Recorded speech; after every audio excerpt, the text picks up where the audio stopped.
So thank you everybody for joining us today for our CURE support group meeting. Our speaker today is Robert Moss. He is a co-founder of Seizure Tracker. Seizure Tracker is a free application and platform for keeping track of seizures, monitoring and managing and all that. And I'm going to turn it over to Rob to share a little bit more about yourself.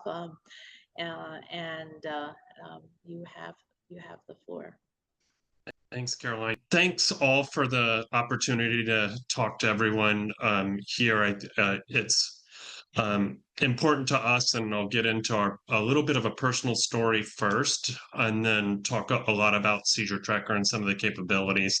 I did it all on a PowerPoint just to kind of keep me organized. Otherwise, if I'm showing you the online resources or mobile resources, I have a tendency to stray off. So I'll try to stay focused and look forward to the questions as they come up after I've talked. But we can definitely have a back and forth dialogue and maybe jump online if you all have more deeper questions than what I show on the PowerPoint. So thanks for the introduction, Caroline. My name is Robert Moss. I'm the co-founder and president of Seizure Tracker. Most importantly, I'm a father of a son with tuberous sclerosis complex. I'll talk a little bit about our personal story first and explain what tuberous sclerosis is for those of you who don't know. So this is our family. Our son was born in 2003. Regular pregnancy, typical birth. He has an older sister, Aria. So Evan and Aria. Aria's now 23 and Evan's now 21. So Evan started having seizures at birth. We didn't know that. His actually daycare provider identified these weird twitches in his hand and sort of blinky movements in his eyes and said we should go get him looked at. He was evaluated by a neurologist who prescribed pretty basic seizure medication. He was on seizure medication at about 4 months, and then the seizures really started to increase, and the numbers increased around 6 months. And for the next year or so, we would just go back to the neurologist and increase medicine for increased seizure counting. And at about 2, we went in and the nurse grabbed us one day after a visit and said, you need to see another doctor. And we met with another doctor the next week at the same practice. And he referred us to do an MRI. And Evan showed multiple tumors in his brain. And that doctor actually took us straight over to a specialist at the neighboring children's hospital, where he got more MRIs and was diagnosed with tuberous sclerosis complex. It's basically a genetic disorder that causes tumors to grow pretty much any organ in your body. And Evan particularly had multiple brain tumors and multiple kidney tumors at the time. So by the time Evan was 4, he had been on 9 different medications for seizures, and we were struggling to get them under control, and they were increasing pretty much monthly. So by the time he was 4, he was having 300 or 400 seizures a month, and we decided to start prepping him for brain surgery, or doing evaluations for brain surgery. And we had gotten to a point where we had tried pretty much every therapy we could that outside of brain surgery, and definitely it was one of the only paths we had to try to get his seizures under control at that point. So at 4, having 300 or 400 seizures a month, we took him in to do what's called a 3-stage focal resection. They went in and did intracranial EEG monitoring right around the tumor area. They did a resection, and then came back and did more EEG monitoring. The whole process was a month in the hospital and 3 separate brain surgeries. He walked out of surgery seizure-free. So we went from basically into the hospital, having 400 seizures a month, to seizure free, but it took a lot to get him back to baseline after being in the hospital for a month and what the seizures were doing. He had to relearn how to walk and climb stairs, relearn how to ride a bike. He was in physical therapy continuously after that surgery, but definitely intensive therapy post surgery. This is we actually made a t-shirt for Evan after his surgery that said "Chicks Dig Scars," and we made that same t-shirt for his neurosurgeon, which hopefully lightened the mood around his future care. So this is Evan 10 months after brain surgery. So we went from this period where we were dealing with all these seizures to him actually going rock climbing and being able to do these fun outside things that we never really would have thought about doing before. He just didn't have the muscle strength or focus to be able to do this stuff. So sort of jumping into the motivation for Seizure Tracker, at that time when he was having all those seizures, we were really struggling with a way to communicate with our physician. So about seizure activity and medication changes. So our physician at the time gave us this single sheet of paper, and you can imagine this was as we were prepping for surgery, so a full year before, and he wasn't having all those seizures, and we found this very difficult to go to a very short doctor visit, talk about what the seizure activity looked like, and then have the doctor try to look back at his notes to see what the different medication changes were at any particular time.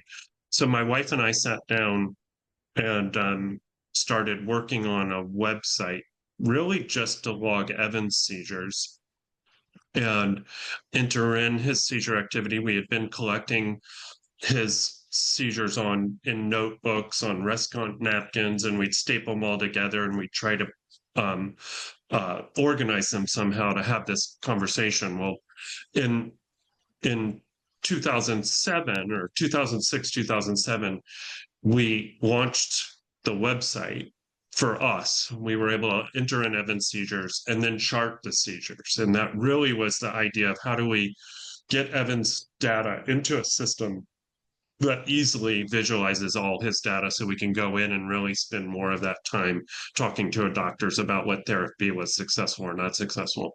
So these are some of the charts that are on Seizure Tracker, and you can imagine going from this sheet to this sheet and having something to talk about with those physicians, and then being able to make more or less subjective therapy decisions for in those doctor's visits. So Seizure Tracker was launched in 2007 publicly. We launched it to the listserv for the Tuberous Sclerosis Alliance and went to bed that night. We actually launched it from NYU waiting room as Evan was having his brain surgery. And went to bed that night and woke up the next morning and we had over 50 users registered over one night. And then by the time we had left the hospital, we had over 250 users registered on the system. And we quickly realized, one, there was a gap that we needed to fill, and that it was going to be useful. But on top of that, that we were kind of committed to this community at that point. At that point, it was 250 users, but that we would need to really dedicate ourselves to continuing having a service like this and making it available for families like ours. So Seizure Tracker currently has 40,000 registered users. We add more users monthly. The community keeps growing. It's the largest database of seizure activity in the world. That's patient reported, but it's also the largest database of any seizure recordings from a community globally. And I'll show some interfacing, but the idea is really that you can record therapies and then visualize them against your seizure activity. Logging into the website, so you can go and set up a free account. You can log in and you come to this landing page that's based around this calendar navigation. So you can click on days to get to log information for specific days. And there's There's also other tools. So we have a quick access to therapy tools and some other profile information that you can enter in. And then right away, we give you a visualization of some of the information that you've entered into the website. And then you can see other therapies that have been uh, active, or you can enter in new therapies and be able to chart those as well. So clicking on a day, you get into a daily logging page. So you go to the calendar, you click on the day you're interested in entering information, and you can enter any of these tools into this particular page. And so we collect two types of data on Seizure Tracker. One is kind of event related data where it's related to a date and a time. And the other is therapy type data like medications where you'd have a start date and an end date of a particular dose. When you come to this page, it's mostly about entering that first type of data where it's event, date and time type data, and you can collect it on pretty much this single page. So these are a list of some of the tools that you can access through the system. And when we built Seizure Tracker, we had our personal knowledge of what the needs were, but then we've really relied on a very strong relationship with the advocacy groups to give us feedback on the usability and features that need to be included in a service like this. Seizure recording part of this specifically is has four basic sections to the event related or the seizure related recordings. So we have a header section that includes seizure typing, the length and time of the seizure. And with that, you can create visualizations that relate to seizure types and seizure severity. You can also look at seizures by time of day. So if you're recording the time of the seizure, you can look at trends and how those seizures fall on the time of day. And I'll talk about chronotherapy in a second, but this really paints a different picture of how we have that conversation and what the seizures look like and how we have the conversation with our physicians when we're thinking about modifying therapies.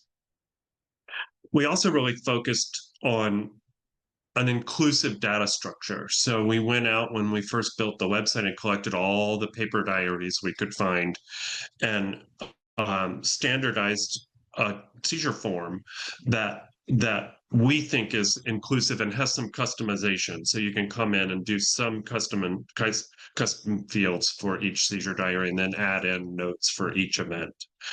And really working with the community since then to understand through standardizations in this space, so we can actually share data much more easily if we're all collected the same way. So we focused on working and co-founded the International Seizure Diary Consortium and really working towards data standards across this space. So I mentioned the data collection and sharing, and so we had the website initially, and we have paper diaries that match the website, so you can easily go in to record seizures. You can do it on paper and then enter them into the website. But when the iPhone 3 came out, so I think it was about 2010, it had a light and a video camera on it. And we decided that was the time. And interestingly, Evan was seizure free for about 2 years, but then started having nocturnal status seizures. And we really needed a way to record those. And the iPhone came out with the light and the video camera, and it made perfect sense to build an app to record seizures. So we now have an iPhone and Android app, and we have an Alexa skill that you can actually use your Alexa devices to record seizures by voice. So really looking at how do we collect the data much more easily and also complementing and easing the burden of data collection during seizure occurrence, and how do we help manage seizures as they're happening. So the mobile apps are seizure recorders. You can actually whip out your phone and within 2 buttons be timing a seizure and videotaping a seizure. And on top of that, if you use rescue medications or you're trying to intervene to stop a seizure, you can record when those are administered, and there's a VNS tool. It's a neurostimulator that can actually be send stimulation during a seizure. So you can record when you do that too. So we're really trying to aid in how to um, use a tool like this during the seizure and help with that management. So with the video, you have the real-time seizure recording, you have video capture, you have rescue medications and VNS magnet swipes, and you have limited access to charting, but you can also access charts on Seizure Tracker. So the app can be used offline. You don't have to be on the website. You can carry it on your phone. But there's a sync functionality where you can take all this standardized data from the app and push it up to the website. So you can log offline, but then sync your app up to the website. There's also Apple mobile watch app, so you can have a little bit easier access just using your watch over the phone. It doesn't include the video capability. And the Alexa app, just by voice, you can use those commands to record a seizure and when the seizure's over, and that goes straight into the website. I think it's important. When we first started out, we didn't really understand the importance of video capture during seizures, but we added that feature pretty soon after we launched. And the originally it was you'd set up a YouTube account and you could link your YouTube account to Seizure Tracker and then share those videos throughout the system through those YouTube links. Now we store that because we're HIPAA compliant. We store that directly on our servers. The videos help you remember the characteristics of the seizures, but they also help with seizure typing. So if you take that video and you look at it and share it with your physicians, you're able to look at it, really how the seizure progresses and how best to treat that specific type of seizure, and identifying different characteristics of the seizure as well. All right, and so the idea is make it easier to collect the data, collect better data, but then also share the data. So one of the things we built in right away was a very robust reporting system. So you can actually create these visualizations and share them out from the website. So the seizure tracker reports, it's a small picture, but you can print them out. You can email them directly from the website. You can create pre-reporting. So there's different characteristics of the reports and the timelines, but you can let's say create a report for a full school year. And because the reports are dynamic, we give you a link to that report that you'd be sharing through the email, and you can share that link with your school, and they can access that single link throughout the whole school year and see as it gets populated with seizures or medication changes, they can actually review that. And it includes all of those graphs that are available on the system. And I'll show you a chart of Evan's seizures, but you can create a report graph or a report that's as long as you want, date to date. All right, and I should mention the videos collected on the app or videos you upload to the system are also available through a video player on the reports. So collecting the data and collecting more detailed data allows you to do things differently with this management if you were just writing them down. So you can definitely collect the data and import it into Excel spreadsheets or something and chart it in certain ways, but it really allows you collecting standardized data in a specific way allows you to look at it much differently. So we can look at seizure typing, and when you have different seizure types and they change over time, you can see those changes and when you look at them visually. You can look at how seizure frequency changes with therapy type. So if I change a medicine or I have combinations of medicines over time, what happens with seizure frequency and what other things am I recording that impact seizure frequency with those charting. And then I mentioned the chart, the time of day chart. We we often would adjust Evan's medications depending on when his seizures were happening, and you can see patterns of seizures, um, and people might metabolize medications differently. So the seizure therapies might impact differently, different during different times of day, and just adjusting the timing and dosing of seizures therapy can change the efficacy of that therapy. So when we talk about chronotherapy, it's really important to understand when the seizures are happening and how they're clustering together.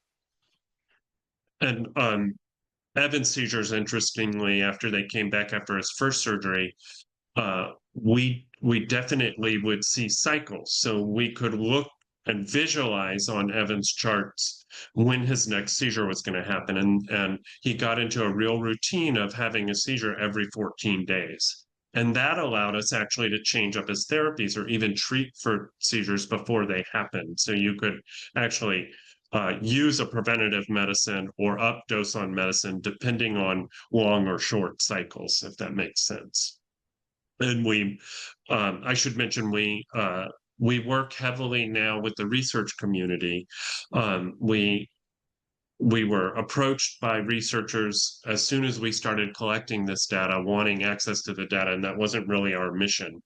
So in 2014, we asked our user base if they wanted to participate in surgery or in research. And in the survey we disseminated, 95% of them, when asked that directly, said they wanted to participate, and we took that as a mandate to build tools to do that and still ensure privacy and working effectively with the research community. So I say that because we published on the seizure tracker data, and one of the things we found is in some of the collaborations we did with merging seizure tracker data with other data sets is that 80% of people with epilepsy actually have identifiable seizure cycles that knowing them may impact a perspective on how we use therapies and when we use them.